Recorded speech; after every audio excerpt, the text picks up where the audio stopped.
Aleluia. Graças e paz, amados. Boa noite, Deus é bom, Deus está com a gente, né? Está cuidando da gente. Deus nos trouxe aqui hoje. E eu creio que por meio da tua palavra, a gente vai ser ricamente abençoado em nome de Jesus. Amém? Amém. Louvado seja Deus. Vamos orar, vamos agradecer a Deus? Vamos ficar de pé? Aleluia. Senhor Deus e Pai, graças te damos pela tua palavra, pela oportunidade de estar aqui hoje, Pai, louvando e bendizendo, glorificando o seu nome, Pai. Graças te damos, Pai, porque tu és soberano. O Senhor está no controle de todas as coisas. O Senhor decide todas as coisas. Ah, Pai, como é bom saber que estamos em suas mãos, que o Senhor está cuidando da gente, cuidando da igreja, Pai. Graças te damos, Pai, porque o Senhor já escreveu os nossos nomes no livro da vida. Graças te damos, Pai, porque o Senhor em Cristo Jesus nos salvou e nos libertou. Graças te damos, Pai, porque a sua igreja foi regenerada, justificada, chamados a viver pela fé. Graças te damos, Pai, pela tua bondade, tua misericórdia, pelo teu amor com que nos amou. Ah, Pai, graças te damos pela tua graça abundante. Graças te damos, Pai, porque onde abundou o pecado, superabundou a graça do Senhor. Graças te damos, Pai, pela oportunidade de participar do seu banquete, a qual o Senhor nos chamou, Pai, por uma eleição, por uma escolha, Pai, soberana. Graças te damos, Pai, e eu oro pela vida de cada um que está aqui hoje, a qual o Senhor trouxe a este lugar para receber a tua palavra, receber o poder de Deus. Graças te damos, Pai, pela tua palavra que vai e não volta vazia. Graças te damos, Senhor, porque a tua palavra é o poder de Deus, ela é viva e eficaz. Ah, Pai, graças te damos em nome de Jesus. Que o Senhor venha abrir os nossos olhos e ouvidos espirituais para a compreensão do teu santo evangelho, do teu poder operando em nós. Graças te damos, Pai, em nome de Jesus. Que o Senhor hoje, Pai, venha nos enriquecer como tem enriquecido pela tua palavra. Graças te damos, Pai, porque a tua palavra é o poder de salvação. Graças te damos, Pai, em nome de Jesus. Amém. Amém, amados? Pode sentar. Louvado seja Deus. Glória. Amados, a gente vai estar meditando hoje. Está lá em... Sérgio, coloca para mim aquela tomada ali. A gente vai estar meditando hoje em 1 Tessalonicenses. 1 Tessalonicenses. Amém, Jesus. Só para... Obrigado, pessoal. 1 Tessalonicenses, capítulo 1. 1 Tessalonicenses, capítulo 1, a gente vai estar meditando, onde o apóstolo Paulo escreveu aos Tessalônicos. Aleluia. Louvado seja Deus. Você pode acompanhar aí, ou na sua Bíblia, ou na TV. Vamos ler? Paulo, Silvano e Timóteo, a igreja dos Tessalonicenses, em Deus, Pai e nosso Senhor Jesus Cristo, graça e paz a vós outros. Damos sempre graças a Deus por todos vós, mencionando-vos em nossas orações, sem cessar, recordando-nos diante do nosso Deus e Pai, da operosidade da vossa fé, da abnegação do vosso amor e da firmeza da vossa esperança em nosso Senhor Jesus Cristo. Reconhecendo, irmãos amados, de Deus, a vossa eleição, porque o nosso evangelho não chegou até vós, não somente em palavra, mas sobretudo em poder no Espírito Santo e em plena convicção, assim como sabeis ter sido nosso procedimento entre vós e por amor de vós.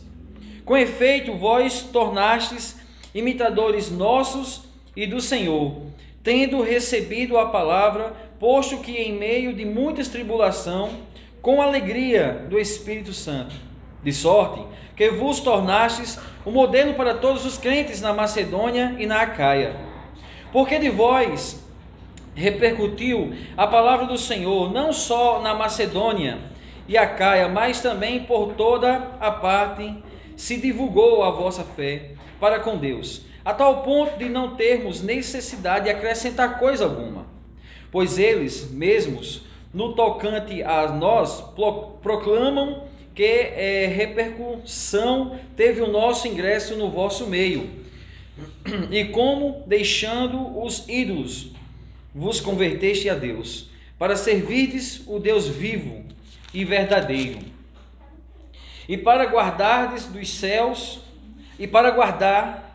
céus o seu Filho, a quem ele ressuscitou dentre os mortos, Jesus, que nos livra da ira vindoura.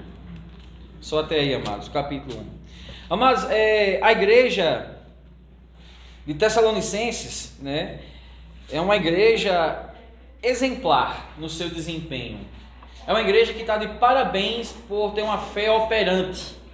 É uma igreja que ela desenvolveu o que ela ouviu, o que ela aprendeu, do que ela recebeu, que o apóstolo Paulo chega a dizer aqui, que não só em palavras, mas pelo poder do Espírito Santo. Houve esse grande crescimento à igreja de Tessalonicenses, né? E o propósito aqui do apóstolo Paulo à igreja, Marquinhos, era assegurar aos cristãos tessalônicos do amor que Paulo tinha por eles estar seguro. A carta aqui também enfatiza sobre o amor de Paulo com a igreja, Sérgio, pelo fato de eles terem recebido, acatado a palavra a qual eles foi ministrada, né? E um ponto também interessante aqui, o propósito, né, era instruir a respeito da importância de viver para Cristo.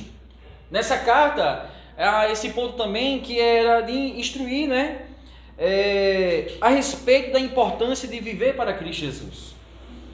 Isso é um ponto muito importante também. E entender as etapas do seu retorno, que está falando aqui de Jesus Cristo.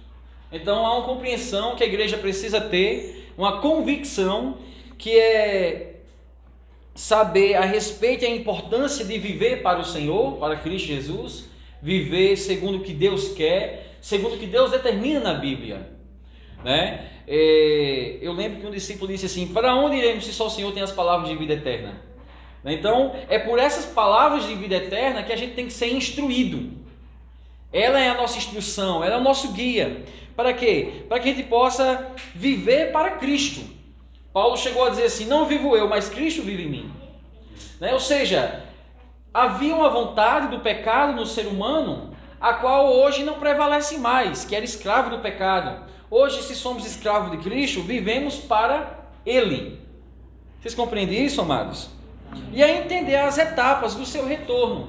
Aqui ele fala da vinda de Jesus, né? Só que até lá, até a vinda de Jesus, tem etapas que a igreja precisa passar. Tem etapas na sua vida que você precisa passar. Isso faz parte também de um crescimento, de um amadurecimento na palavra e essa vida cristã, né? A qual vivemos até Cristo voltar.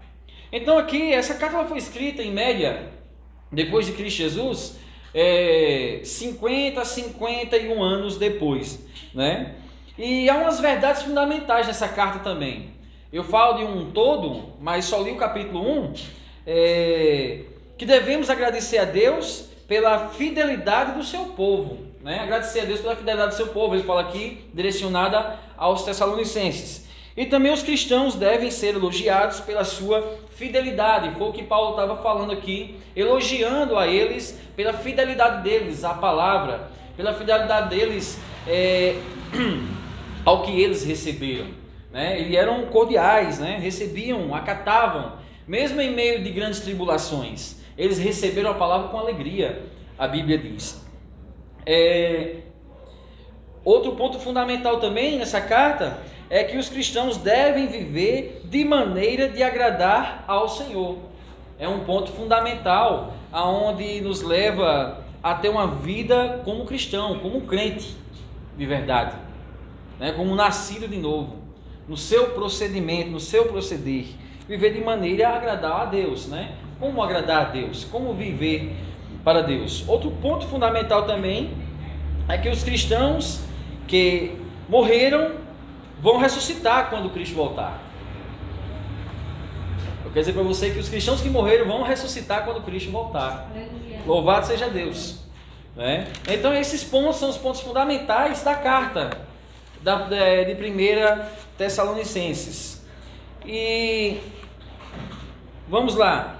Aqui a ação da graça de Deus, aqui a partir do verso 1, né? A ação da graça de Deus. Por que a igreja de Tessalonicenses está uma igreja de parabéns no seu desempenho espiritual, na sua vida espiritual? Porque houve uma ação da graça de Deus naquele lugar, naquela região da Acaia, né?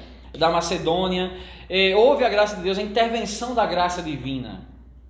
Mesmo que eles tinham desenvolvido entre eles um desempenho por ouvir a palavra, mas o que estava transformando eles ali realmente era a graça de Deus, né? A graça de Deus, onde ela chega, ela transforma vidas. A graça de Deus, onde ela chega, ela vai mudar vidas.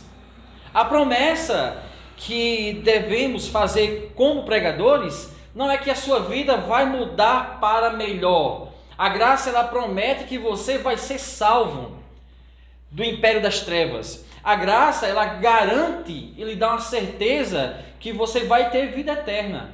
A graça de Deus, ela garante que você vai ser regenerado. Regenerado é algo que perdeu a forma, que precisa ser regenerado. Tem uma regeneração, uma nova vida, uma nova criatura em Cristo Jesus. É o poder da graça atuando na vida do cristão, transformando a vida dele, sendo transformado de uma forma que até suas obras ela vai refletir a glória de Deus, a graça de Deus, a intervenção divina na vida daquela pessoa. Você vê que às vezes alguém, quando se converte, você vai ouvir alguém dizer assim: se converteu, agora quer ser santo. Não é isso? Ele se converteu e está sendo transformado pelo poder da graça, a ação da graça divina. Aquele que se converteu e nunca foi moldado ou mudado nas suas atitudes ou nos seus pensamentos, no modo de falar, em tudo, é porque ele nunca nasceu de novo. Não é que a graça haja falhado, é o fato de não ter nascido de novo. Mas aí Paulo precisava muito que Deus tinha feito naquele lugar. Ele apreciava muito, né, o que Deus tinha feito naquele lugar aos Tessalônicos. Paulo apreciava o que a graça de Deus tinha feito naquele lugar, naquela região, transformado realmente pessoas que estavam precisando da graça de Deus. Amém? Louvado seja Deus. E ele, no verso 2, ele diz: damos sempre graças a Deus por todos vós, mencionando-vos em nossas orações, sem cessar. Eu creio que isso é o maior presente que alguém pode dar a outra pessoa. É incluir você nas suas orações. Porque eu posso talvez abençoar você, mas é uma bênção limitada. Ela tem limites. Por eu ser uma pessoa que vive em um mundo, que tem um corpo natural, né? Mas quando eu coloco você em minhas orações, quem vai estar lhe abençoando não sou eu, mas vai ser o próprio Deus. Você compreende isso? Vai muito mais além. E Paulo, ele orava pela igreja que ela continuasse de pé, continuasse avançando na sua vida efetiva como cristão, de forma de agradar ao Senhor, de viver pela fé, com alegria. E assim ele orava sem cessar, sempre dando graças a Deus pela vida dos Tessalônicos. Verso 3 diz: recordando-nos diante do nosso Deus e Pai da operiosidade da vossa fé, da abnegação do vosso amor e da firmeza da vossa esperança em nosso Senhor Jesus Cristo. Louvado seja Deus. Só nesse verso 3 a gente vai enxergar 3 pilares aí, que é os 3 pilares que está fundamentado praticamente esse comecinho aí do capítulo 1 de Tessalonicenses. 3 pilares muito importantes, que é a fé, né, o amor e a esperança. Fé, amor e esperança. Veja que ele diz: recordando-nos diante do nosso Deus e Pai, da operiosidade da vossa fé, da abnegação do vosso amor e da firmeza da vossa esperança em nosso Senhor Jesus Cristo. Isso é poderoso. E a gente vai estar desenvolvendo melhor esses 3 pilares. Amém? Então vamos lá. Veja que ele diz já: Deus e Pai, recordando-nos diante do nosso Deus e Pai a operiosidade da fé e a abnegação do amor e a esperança. Todos esses 3 têm uma operiosidade, têm uma ação constante. A fé, ela precisa ser operosa. A fé, ela tem resultados. A fé verdadeira, a fé salvífica, ela tem ações, Dedé. E o interessante, por que a fé salvífica? Porque existem vários tipos de fé. Vários tipos de fé. E nem todas as fés salvam, né? Só existe uma, a fé salvífica. Essa fé salvífica é a fé no Filho de Deus. É a fé a qual Deus deu, a medida de fé. Você crê na cruz de Cristo, crê na cruz do Calvário. E essa fé, ela precisa ser operante. Eu me lembro que Tiago disse assim, que a fé sem obras, ela é morta. Não adianta professar fé se as obras não condiz com o que você professa. A fé que você crê, ela precisa ter resultados. E o fato de você ter essa fé, não há tanto esforço para dar resultados. Porque o resultado já vem da graça de Deus operando pela fé na sua vida. Amém? Vamos ver um pouco mais aí. A operiosidade da vossa fé. Veja aí, até no verso 8 ele enfatiza de novo, que ele diz: porque de vós repercutiu a palavra do Senhor, não só na Macedônia e na Acaia, mas por toda a parte se divulgou a vossa fé para com Deus, a tal ponto de não termos necessidade de acrescentar coisa alguma. Olha como a coisa estava ajustada, né? As pessoas falavam, toda a Macedônia, em toda a região, todos os lugares, falava da fé que Tessalonicenses tinha. Uma fé operante, uma fé com ação, né? Essa fé que opera, graças a Deus. Capítulo 3, mesmo aí, 1 Tessalonicenses, capítulo 3, verso 2 e 5, diz o seguinte, olha: enviamos nosso irmão Timóteo, ministro de Deus no Evangelho de Cristo, para, em benefício da vossa fé, confirmar-vos e exortai-vos. Veja que ele diz que enviou Timóteo, né? É um discípulo também do apóstolo Paulo, a qual Timóteo ele ajudou muito nas suas viagens missionárias, nas igrejas, ensinando também. E ele foi enviado como ministro de Deus no Evangelho de Cristo para, em benefício da vossa fé, acrescentar ainda mais na vossa fé dos Tessalonicenses. Amados, é importante recebermos pessoas, e a igreja de Tessalonicenses fazia muito bem isso, receber ministros de fora para acolher da palavra. Quando a Bíblia deixa bem claro que os dons é para edificação da igreja. Como é precioso os dons, Nildinho, passar na igreja para nos beneficiar, para nos enriquecer a nossa fé ainda mais, para nos firmar ainda mais na fé. Dons diferentes, opera de forma diferente, que traz o mesmo resultado, levar você ao amadurecimento e à salvação. Que é o corpo de Cristo atuando, o corpo de Cristo trabalhando, aperfeiçoando a igreja. E Timóteo está com essa função de trazer benefícios à fé dos tessalônicos. Confirmai-vos e exortai-vos, né?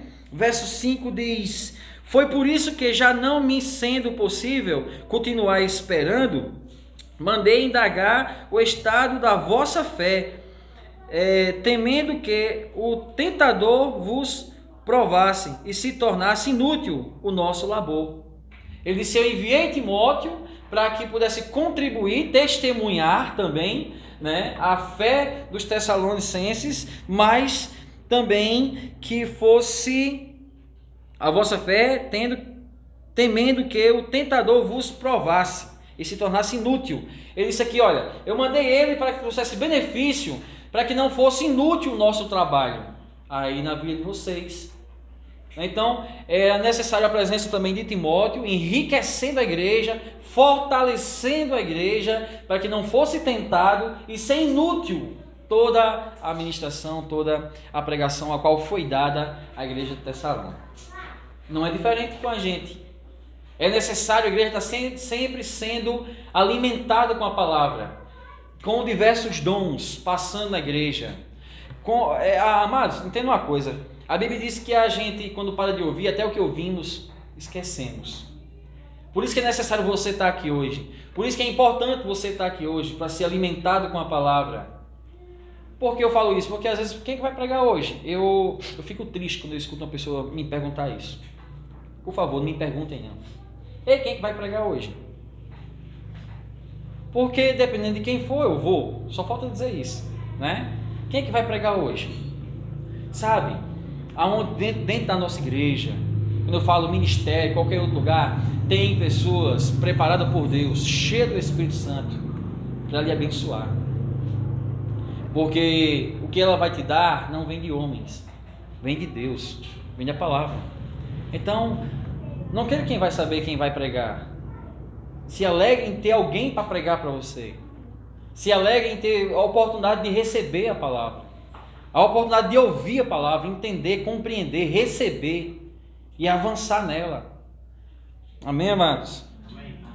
Deus é bom, viu? Verso 6 diz assim, olha. Agora, porém,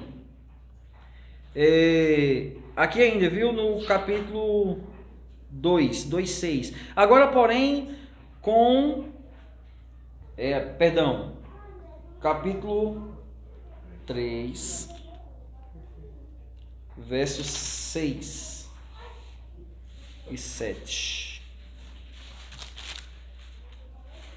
Agora, porém, com o regresso de Timóteo, vindo do vosso meio, trazendo-nos boa notícia da vossa fé e do vosso amor, e ainda de que sempre guardais grata lembranças de nós, desejando muito ver-nos, como, aliás, também nós a vós outros. O desejo deles, né? Timóteo leva para o apóstolo Paulo que boas notícias da igreja de Tessalônica, que ela estava firme na fé, avançando na fé, e que a igreja estava com muita saudade de Timóteo, de Paulo.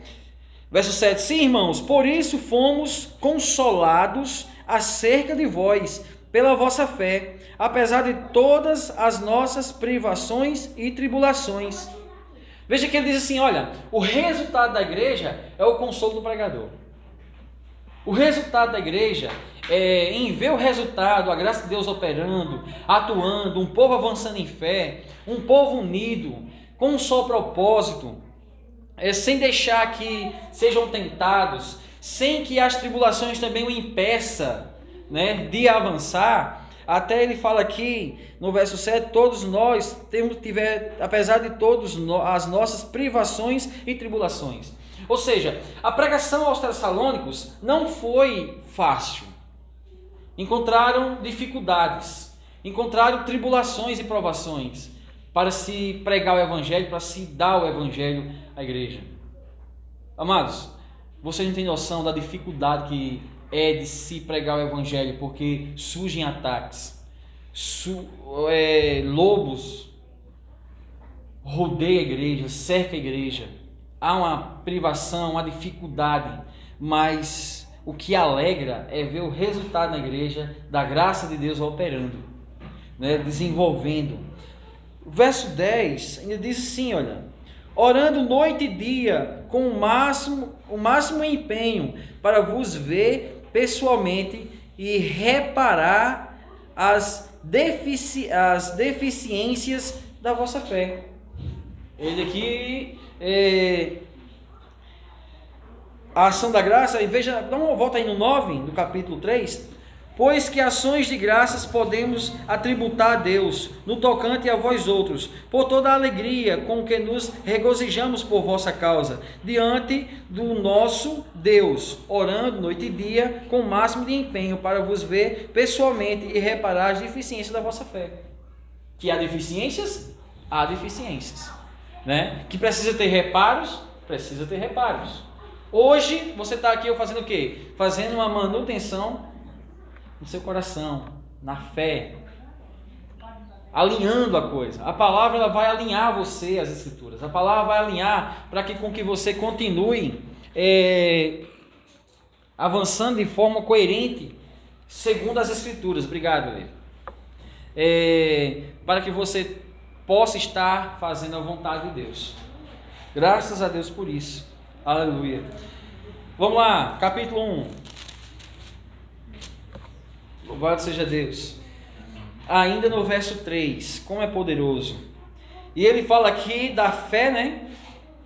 Da fé operante dos Tessalônicos. E também vai falar aqui da abnegação do vosso amor. A abnegação do vosso amor dele era mostrada pela cordialidade, né? Eles tinham cordialidade em receber os seus ministros. Eles honravam os seus ministros, né? Eles eram, veja aí o capítulo 4, dentro de um contexto para você compreender. Capítulo 4, verso 9. A prática, né, do amor fraternal, ele diz, no tocante ao amor fraternal, não há necessidade de que eu vos escreva, porquanto vós mesmos estáis por Deus instruídos, que deveis amar-vos uns aos outros. Preste bem atenção, olha aqui para mim. Olha, quando ele diz, eu não preciso escrever para vocês, eu não preciso ensinar a vocês, o quanto vocês já estão sendo instruídos por Deus, que deveis amar uns aos outros. E amor, quando a Bíblia fala do amor, pela pregação, não está falando daquele amor que você está aqui, dá um tapinha nas costas, que sabe, eu estou aqui, não. O amor é aquele que suporta coisas, que suporta as pessoas. Dentro da igreja vai ter pessoas com dificuldades, vai ter pessoas com deficiências. Todos nós temos deficiências na nossa fé e em alguma área da nossa vida, dificuldades. Então, o fato de termos dificuldades, a gente não pode precisamente ser julgado por essas dificuldades. Pelo contrário, ensine a ela a superar essas dificuldades. Né, João Paulo? Amém. Ensinar a crescer para que essa dificuldade seja alinhada. O que eu estou querendo dizer? É mais fácil, porque se vê isso constantemente. É mais fácil, um exemplo, eu falar da vida de Nildin para alguém, sem que ele saiba, falar das deficiências dele, ou é mais fácil eu chegar para ele, falar com sabedoria das deficiências dele, ensinar a ele e a gente crescer junto? É mais fácil eu falar da vida dele. Né, Nildin? Só dando um exemplo, tá, mano? Então, não é mais fácil, Érico? É mais difícil chegar para ele e a gente, dentro das Escrituras, né? Olha, eu posso lhe ajudar nisso aqui, porque todos nós temos defeitos. Então, quando Paulo fala aqui no tocante ao amor fraternal, também não há necessidade que eu vos escreva, porquanto vós mesmos estáis por Deus sendo instruído, que deveis amar-vos uns aos outros, e amar dessa forma. Sabe? Vamos juntos, quero ensinar, vamos crescer, eu preciso que me ensine também. E aí você cresce, e aí você avança, e aí você tem uma fé que opera, e aí vai, né? Graças a Deus. Verso 10. E na verdade estáis praticando isso mesmo para com todos os irmãos em toda a Macedônia. Contudo, vos exortamos, irmãos, a progredirdes cada vez mais. Aos Tessalônicos era diferente. Eles estavam unidos, amavam uns aos outros. E ele diz, olha, vocês já estão sendo instruídos por Deus, e na verdade estáis praticando isso mesmo para com todos os irmãos. E contudo vos exortamos que continue, irmãos, progredindo cada vez mais no que é bom, no que é louvável a Deus, né? No que glorifica ao Senhor. O amor fluindo dentro da igreja, um amor para com os outros irmãos. Também, em verso 11, diz, diligenciar-des por viver tranquilamente, cuidar do que é vosso e trabalhar com as próprias mãos, como vos ordenamos. Veja que inteligente isso. Pega isso aí. E diligenciardes por viver tranquilamente. cuidar do que é vosso, cuidar do que é seu, zelar do que é seu. Precisamos zelar do que é nosso, e não só do que é natural, mas também do que é espiritual. Zelar da nossa fé. Quando sentamos para ouvir, eu estou zelando da minha fé, eu estou cuidando da minha fé. Você compreende isso, amado? Mas não só da fé. Vou continuar o quê? Vou passar a amar mais as pessoas.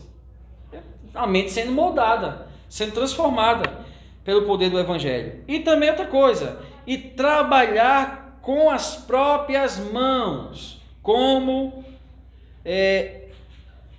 vos ordenamos, uma ordem, trabalhe. A Bíblia diz, aquele que não trabalha, que também não coma.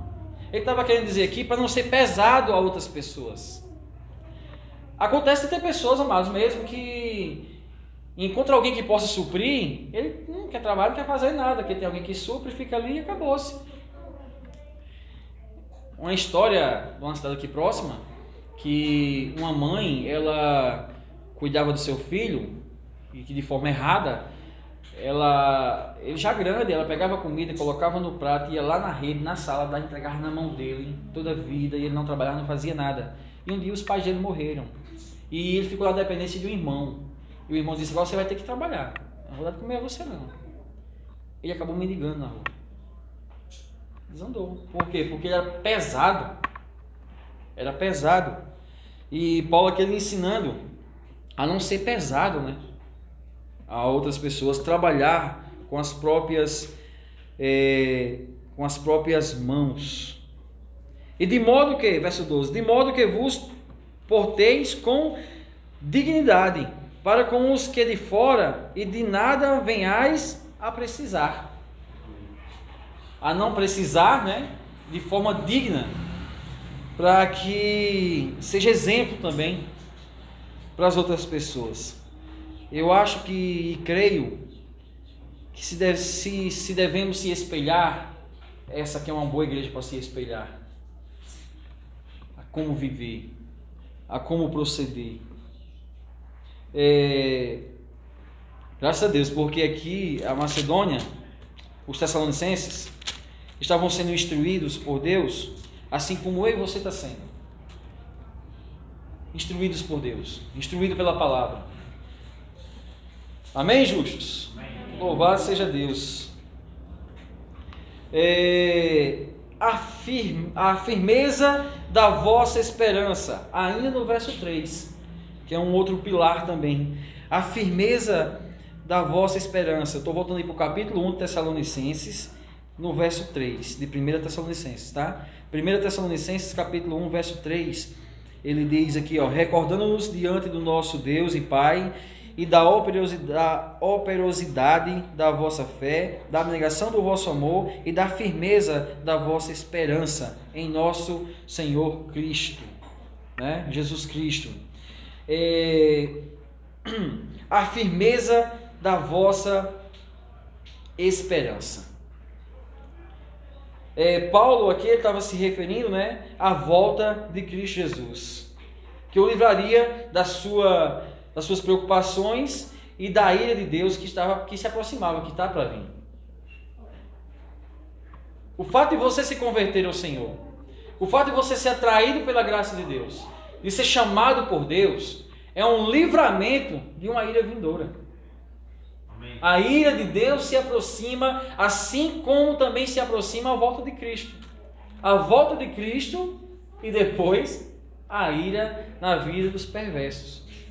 Se aproxima a ira de Deus, né? O despejar da ira dele. Para você ter uma compreensão melhor, a gente vai lá em Romanos capítulo 5. Romanos 5, verso de 2 a 5. Olha o que diz aí, por intermédio de quem obtivemos igualmente acesso pela fé a esta graça. Quem? Jesus Cristo. Paulo está falando aqui Paulo falando aos Tessalônicos que a esperança da vinda de Jesus, a estar firme na esperança da vinda de Jesus, a estar firme na volta dele. Aí ele diz o quê? Quem é ele? Quem é Jesus Cristo?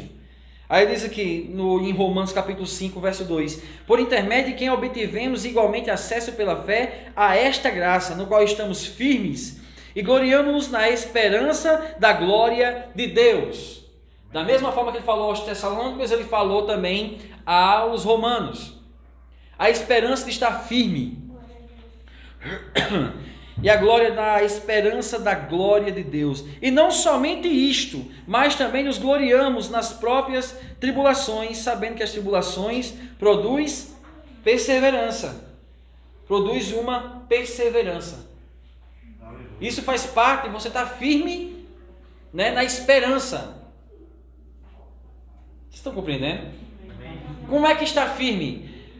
Paulo diz aqui, mesmo que haja, sabendo que as tribulações produz perseverança, ou seja, mesmo que haja tribulações, mas ela está cooperando para que a gente continue firme na esperança, na volta de Cristo Jesus, na esperança.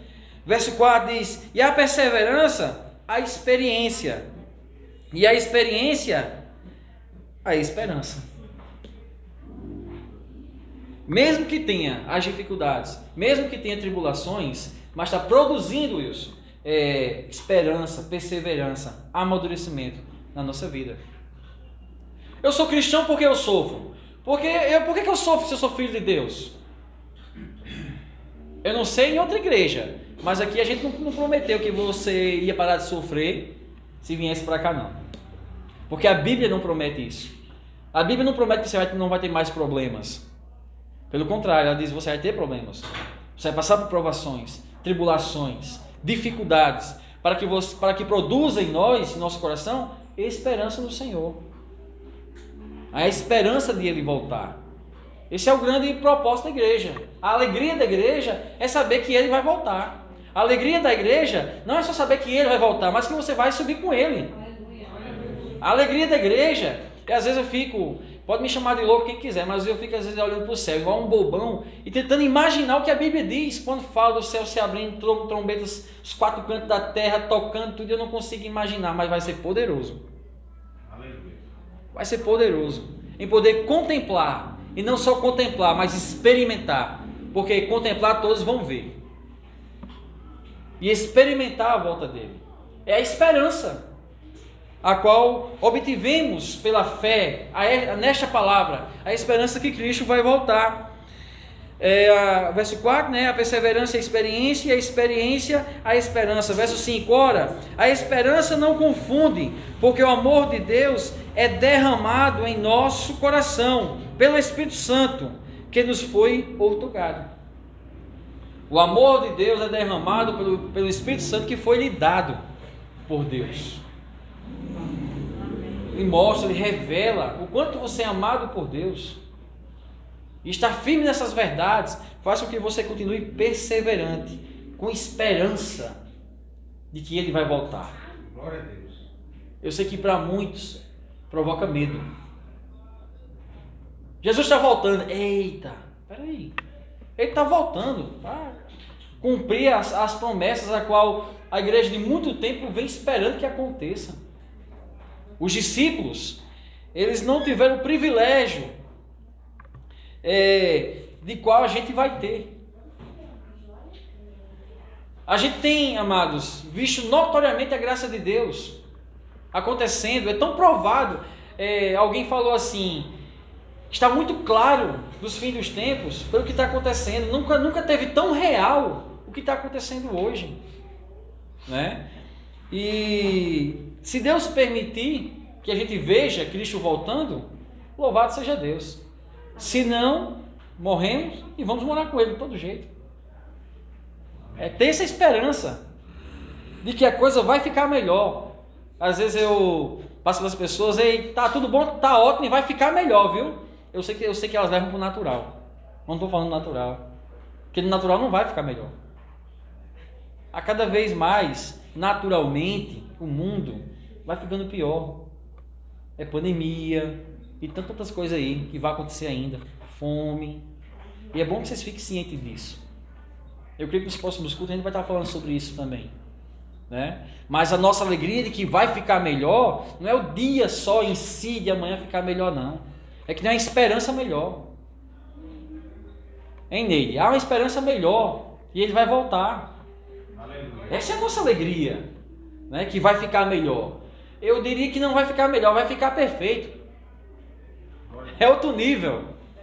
Aleluia. É outro nível. Dá um pulinho em Hebreus 6.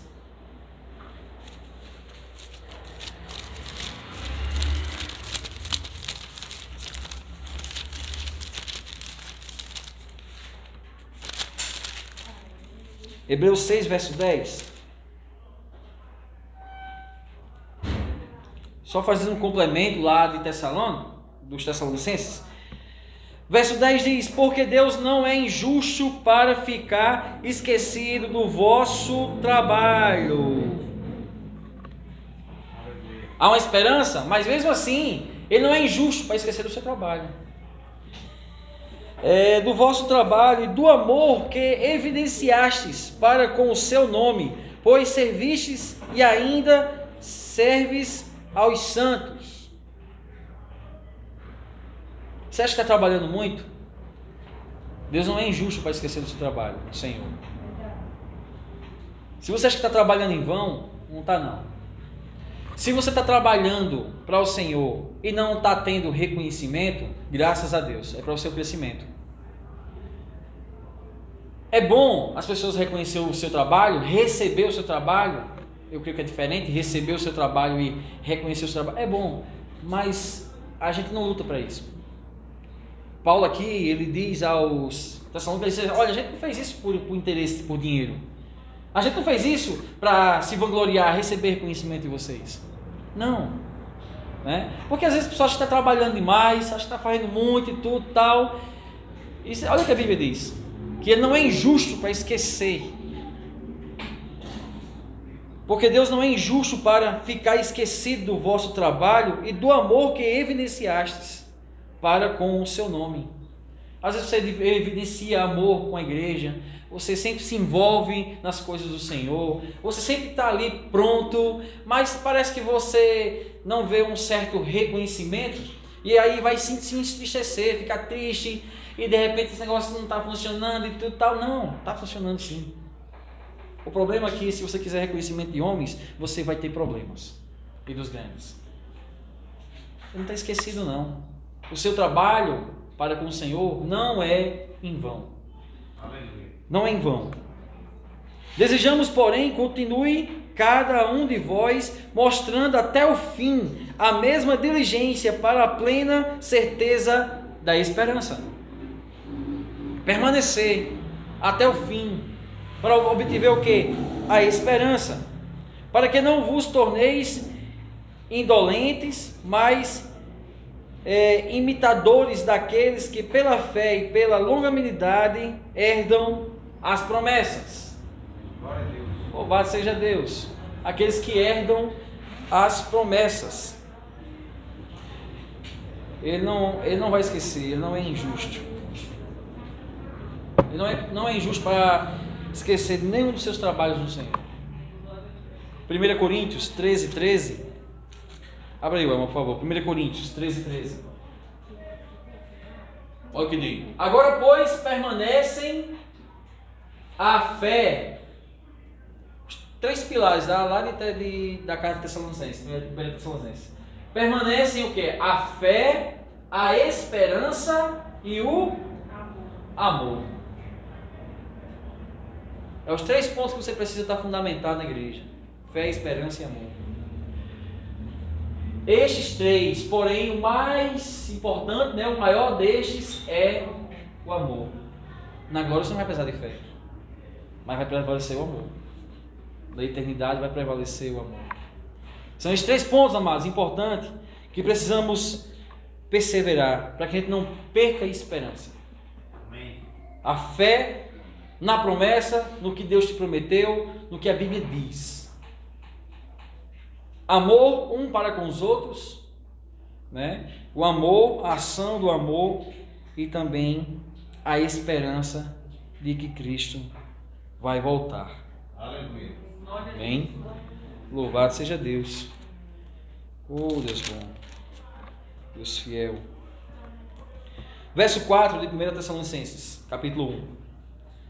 Reconhecendo, irmãos amados, de Deus, a vossa eleição. Tem essa bagagem toda? É por causa da vossa eleição. É porque Ele te escolheu antes da fundação do mundo. Ele separou você para receber a ação da graça de Deus. Ele separou, isso vai só confirmar a vossa eleição, que você é de fato escolhido de Deus. Porque o nosso evangelho não chegou até vós tão somente em palavras. Não é só palavras. Não é só palavras dadas, mas é em poder. Em palavras, mas sobretudo em poder no Espírito Santo e em plena convicção. É em poder pelo Espírito Santo que a palavra é dada e ela transforma. Se essa palavra não transformar a igreja, se essa palavra não mudar você, tem algum problema, não na palavra. A palavra ela tem uma ação, seja, Sérgio, na vida do eleito de Deus, do escolhido de Deus, daquele que é crente, ela tem uma ação. Mas ela também tem uma ação no maior ateu do planeta. A palavra tem uma ação. O eleito de Deus, quando escuta a palavra, quanto mais ele escuta, mais convicção da sua salvação ele tem. Quanto ele escuta a graça, a palavra fluindo, as ovelhas ouvem minha voz e aí segue. Mas ele tem convicção, mais ele crê, mais ele age, a esperança, aí é que a coisa gera. O ateu, quando escuta a mesma palavra, Marquinhos, endurece o coração. Quanto mais palavra, mais endurece o coração. É a palavra agindo do mesmo jeito. Ela tem ação completa. Aleluia. Ela não volta vazia, não. Confirmou a eleição, né? Volta lá. Tessalonicenses, verso 5. Né? A convicção, assim como sabeis ter sido o nosso procedimento entre vós e por amor de vós. Com efeito, vos tornastes imitadores nossos e do Senhor. Eles não só deram a palavra, mas evidenciaram na vida deles o resultado da palavra, que é o bom testemunho. Que é o bom testemunho. Não adianta você pregar para o seu vizinho que essa palavra é poderosa, de fato é, que a graça de Deus ela muda, se você não é mudado. Se você não tem testemunho de si próprio, que é chamado da responsabilidade do homem. A responsabilidade sua é de dar um bom testemunho a qual você prega, a qual você crê como filho de Deus. Né? E os discípulos disseram, vocês não se tornaram só nossos imitadores, mas também de Deus. Há uma responsa muito grande. Às vezes as pessoas querem brincar de ser crente e não é brincadeira não. A coisa é mais séria do que a gente imagina. Há uma responsabilidade como filho de Deus. No nosso proceder, no nosso falar, no nosso comportamento. Ah, mas, por exemplo, eu não perco a salvação, então eu posso andar em todo lugar? Em todo lugar, em tudo quanto for lugar, você pode andar. Mas não convém você andar.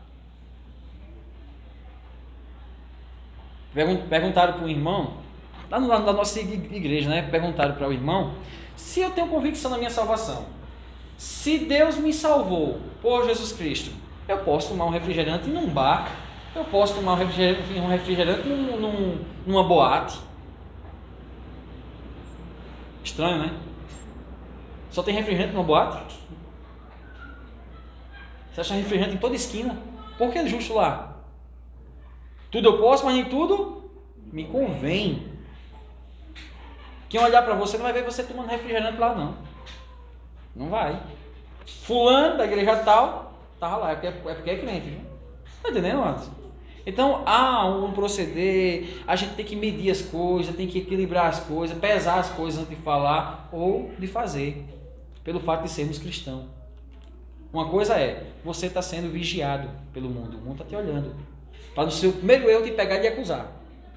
Rapaz, eu estava no posto de combustível e falei uma parte da Bíblia, uma passagem da Bíblia, e o frentista, ele me conhece, mas ele nunca tinha me chamado de pastor. Mas pelo fato de ele achar que foi pesado, ele, Pastor, mas você não é pastor e fala, eu digo, não, só estou dizendo não, mas é o que a Bíblia diz. Já quer acusar? Pô, você não é pastor e está dizendo isso? Está dizendo, amados? Para lhe acusar, você só precisa de um pé fora. E olha que eu nem escorreguei, eu só dei a palavra para ele. Pelo fato de ele não conhecer, você não é pastor, para dizer uma coisa dessa, pois é. Está escrito. Ai, Deus bom, aleluia. Verso 6, com efeito vos tornaste imitadores do nosso Senhor, nosso e do Senhor, tendo recebido a palavra, posto que é em meio de muitas tribulações, com alegria do Espírito Santo. Alegria do Espírito Santo. Não é alegria porque uma coisa deu certo. Não é uma alegria porque uma porta se abriu. Não é uma alegria por isso e aquilo que é natural, não. Alegria do Espírito. Alegria pelo fato de ter recebido a palavra. A palavra ela produz alegria em meio às tribulações. Ou seja, a coisa está pegando. A alma pode se entristecer. Mas há uma alegria que vem do Senhor, que é dada pela palavra, por meio do Espírito Santo. De sorte que, verso 7, vos tornastes o modelo para todos os crentes na Macedônia e na Acaia. Olha que poderoso. Acatou a palavra, recebeu a palavra, pôs em prática a palavra, crescendo em fé, se tornou uma igreja modelo para toda a Acaia, para toda a Macedônia. Que lindo ver isso. Né? Uma igreja que é modelo pelo seu exemplo. Conhecida, que é uma igreja que é movida pela fé, no que diz as Escrituras. Isso é poderoso. Verso 8, porque de vós repercutiu a palavra do Senhor, não só na Macedônia, né, mas na Acaia, mas também por toda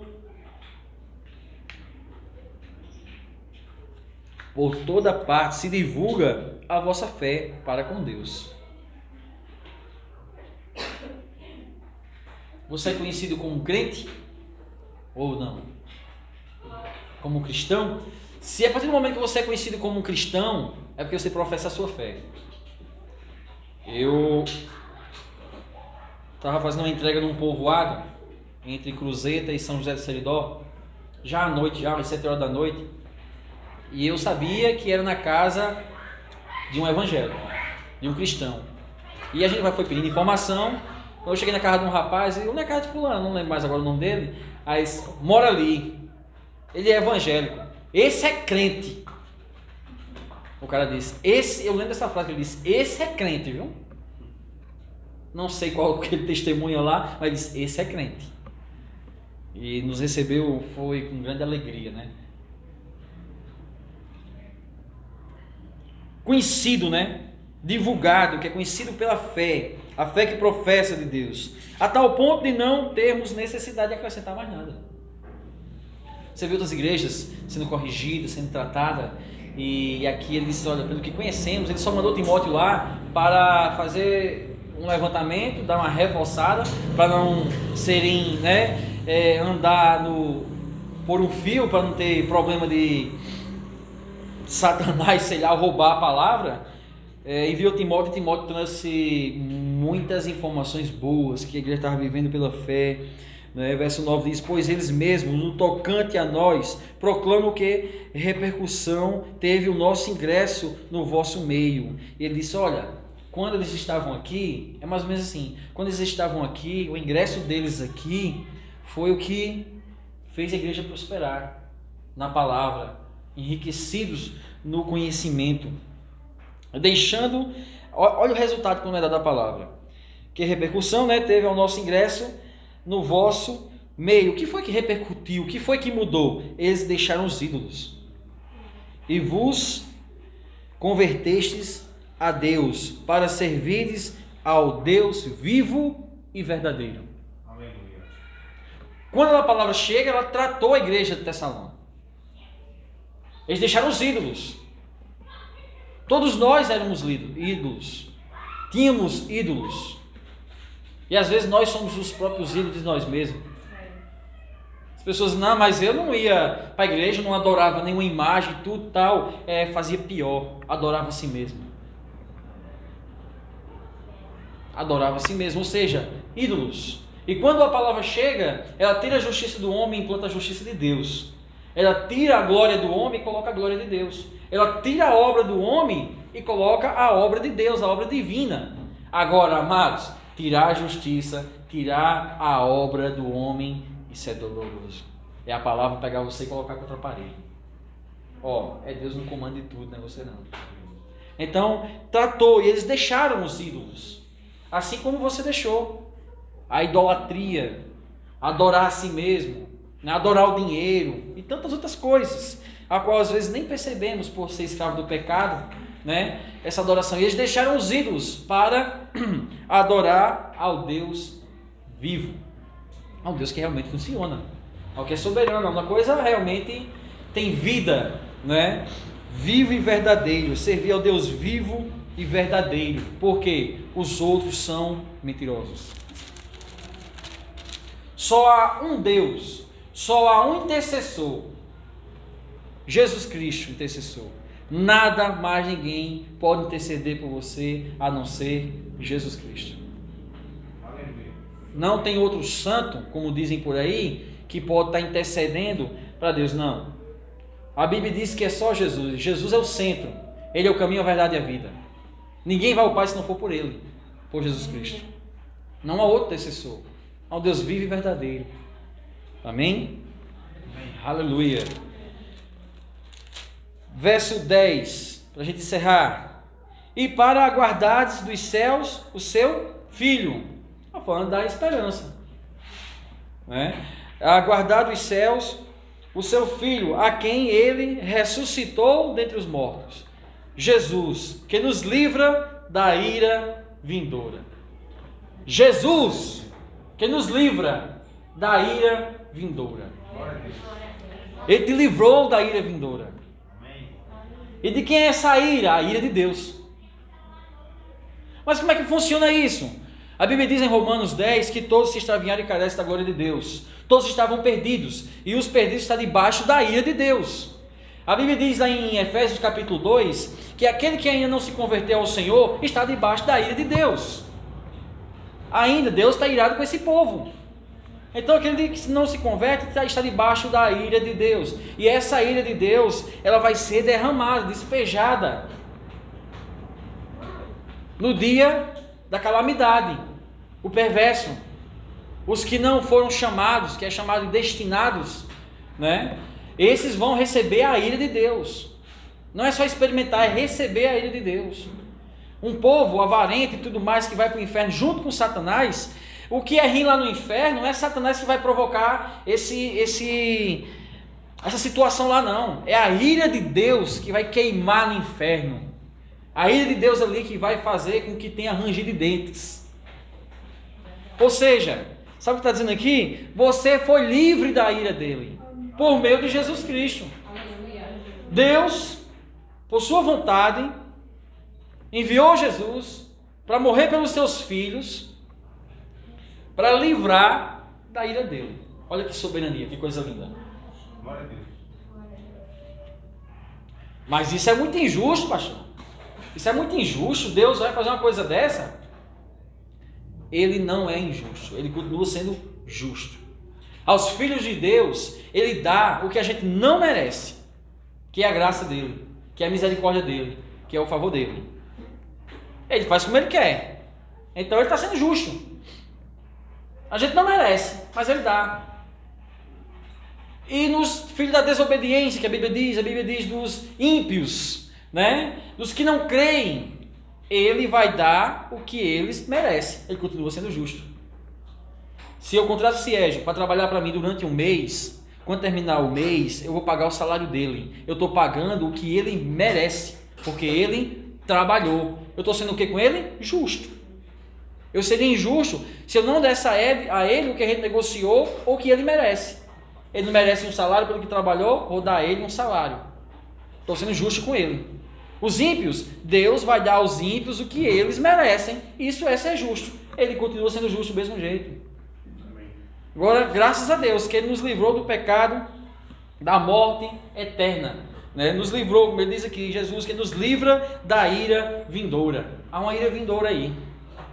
Ela está chegando. Está se evidenciando. A cada dia se aproxima mais. Eu não sei, está muito notório. Possa ser que a gente veja a vinda de Cristo. Eu tenho essa esperança. E que os discípulos também tinham essa esperança, que ele voltasse logo. Eles pregam, se você for ver, nos contextos, nas escrituras, principalmente no Novo Testamento, né? Lógico, depois dos evangelhos, a pregação é como se ele fosse voltar agora. E essa é a esperança que a igreja deve ter. Que Cristo vai voltar é agora. Sabe o que o mundo diz? Eu sei que ele vai voltar, eu sei que eu vou ser salvo. Eu vou aproveitar minha vida mais um pouquinho. Quando eu tiver mais velho, aí eu me converto. Quando eu não era nascido novo, eu tinha esse plano. Não vou muito longe não, vou falar de mim mesmo. Eu tinha esse plano, aproveita a vida, depois... Olha, que molequice, né? Falta de conhecimento. Eu aproveito minha vida, acho que aproveitar a vida é no mundo, né? E depois eu me converto ao Senhor e está tudo resolvido. Como se a gente pudesse negociar com Deus, Sérgio. Como a gente pudesse negociar com Ele. Deus, tudo bem, você me escolheu, eu vou aproveitar minha vida aqui no mundo, vou pecar um pouco mais. Aí depois eu sei que você me quer mesmo. Mas não funciona assim não. Graças a Deus, pela graça ser irresistível, que nos traz logo. Traz para perto logo. Aleluia. Porque a gente não tem noção do abismo que a gente estava andando. Caminhando para o abismo e não percebe. Por ser cego espiritualmente. Por ser morto espiritualmente. E eu quero encerrar com Romanos 7, verso 25. 24 e 25. Desventurado, aqui é o apóstolo Paulo falando. Desventurado homem que sou, quem me livrará do corpo desta morte? Graças a Deus, por Jesus que foi dado à igreja. Graças a Deus por Jesus Cristo, nosso Senhor. De maneira que eu, de mim mesmo, com a mente sou escravo da lei de Deus, mas segundo a carne da lei do pecado. Paulo aqui, em algumas versões, diz até assim: louvado seja Deus por Jesus Cristo. Aleluia. Que nos livrou. E quando fala que Jesus nos livrou, ele nos livrou da ira, amados. Vocês têm muito privilégio. A igreja tem muito privilégio. Você não sabe o privilégio que você tem. Da graça ter lhe alcançado. Da graça ter lhe buscado. E às vezes se esperneando sem querer vir, né? Mas a graça buscou, lhe alcançou. E esse plano, ele é infalível. É o plano de Deus. Trazer você para que você não receba a ira dele. É como se as pessoas que ainda não receberam, não conhecem a palavra, estivessem queimando num fogo, ou caminhando para queimar num fogo, e não percebe. E dizer, não, aqui está muito bom. Não, aqui o caminho está primeiro, está muito bom. Eu me lembro que os anjos mandou Ló sair de Sodoma. E Ló não queria sair. Os anjos disseram, suba lá para as montanhas. Ló, eu vou aqui para uma cidade mais perto. Querendo trajetar a coisa. Amados, a gente como cristãos somos limitados. A gente como povo de Deus, a gente não sabe qual vai ser a próxima curva não. A gente sabe como é que vai ser o fim. Cremos como é que vai ser o fim dessa estrada. Mas a gente não sabe como é que é o percurso não. Por isso que é melhor deixar Deus conduzir, né? Deus conduz o seu povo. E quando Ele nos tira do império das trevas e traz para a luz, Ele sabe o que está fazendo, a gente não. E a gente acha que está caminhando muito bem. Não, está muito bom aqui, às vezes caminhando para o abismo. Mas não sabe que lá na frente tem um abismo? É igual quando se pega em um rio, uma canoa, ou você da situação, vai para o rio, mas não sabe que o rio vai levar para uma cachoeira. Né? E às vezes o negócio dá errado, você vai ter que sair do rio. E às vezes sai do rio reclamando. Mas tem uma cachoeira lá na frente. Às vezes, como o mundo perdido e caído, a gente caminhando para o abismo. E achando que está tudo certo, está tudo bem. Sabe por que eu digo achando certo tudo bem? Porque não só eu e você experimentamos isso, mas sabe o que a Bíblia diz? Que a vinda do Senhor vai ser como nos dias de Noé. A vinda do Senhor vai ser como o dia, como um ladrão. Ou seja, ninguém espera. E como era no tempo de Noé? As pessoas comiam, bebiam, vida normal, vida que segue. Só tem um louco ali ao lado dizendo que aqui nunca choveu, um louco fazendo um barco, dizendo que vai ter um dilúvio. Só que a chuva chegou. A água começou a subir. é só chuva. E a coisa começou a pegar. Sabe? E essa é a vida quando se vive nas trevas. Come, bebe, não está tudo muito bem. Só que ele vai voltar. E quando ele voltar, a igreja está preparada para receber. Ou seja, a palavra está preparando você. Preparando a igreja, conduzindo a igreja para esse grande dia. O dia que o noivo chegar. Amém, amados? Grande é o livramento do Senhor. Louvado seja Deus por Jesus Cristo, que nos livrou do pecado e da morte. E nos trouxe vida e vida eterna. Graças a Deus. Que bom, como é bom saber que os nossos pecados foram perdoados. Amém, amados? Louvado seja Deus. Quero encerrar, vamos encerrar ofertando ao Senhor? Se você deseja ofertar, você não ajuda isso, Sérgio? Se você deseja ofertar, levante sua mão. Você vai estar entregando um envelope para você. E oferta com alegria. A Bíblia diz que aquele que planta, colhe, né? A gente não dá por tristeza, a gente não dá por necessidade, a gente planta com alegria pelas riquezas a qual Deus nos deu, a qual você está sendo abençoado, a qual você está prosperando no Senhor. Louvado seja Deus.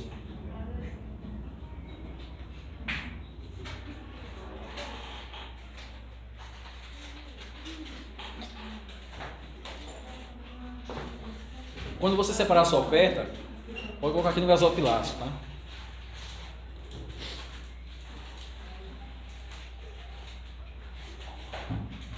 Aleluia.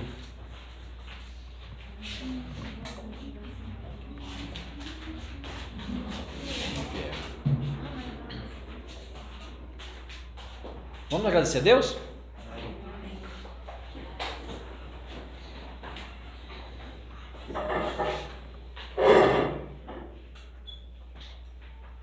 Senhor Deus e Pai, graças te damos pela oportunidade, Pai, de receber a Tua palavra.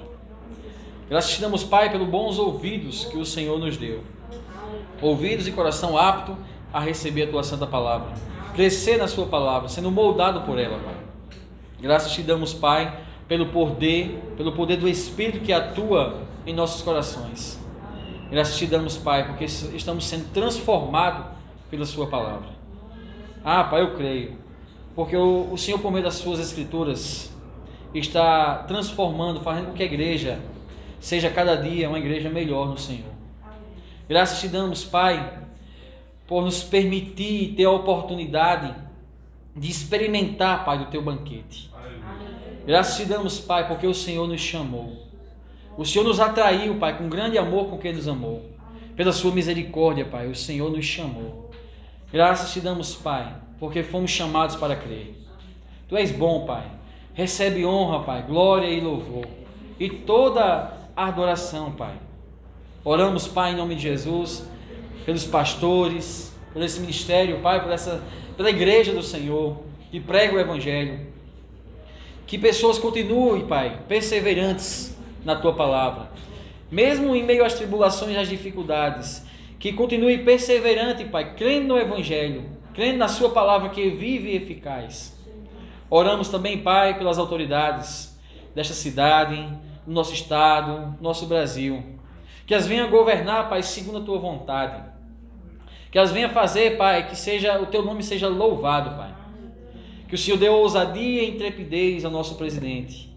Graças te damos, Pai, em nome de Jesus. Oramos também pelos policiais que entregam sua vida, dão suas vidas em segurança de toda a população. Que o Senhor dê sabedoria a eles também, Pai, e vigor. Graças te damos, Pai, em nome de Jesus. Oramos, Pai, te louvamos, te bendizemos. Amém, amados? Amém. Aleluia. Você puder aguardar um pouco para a gente poder definir algumas coisas do evento amanhã das crianças, tá? Vai ser muito importante.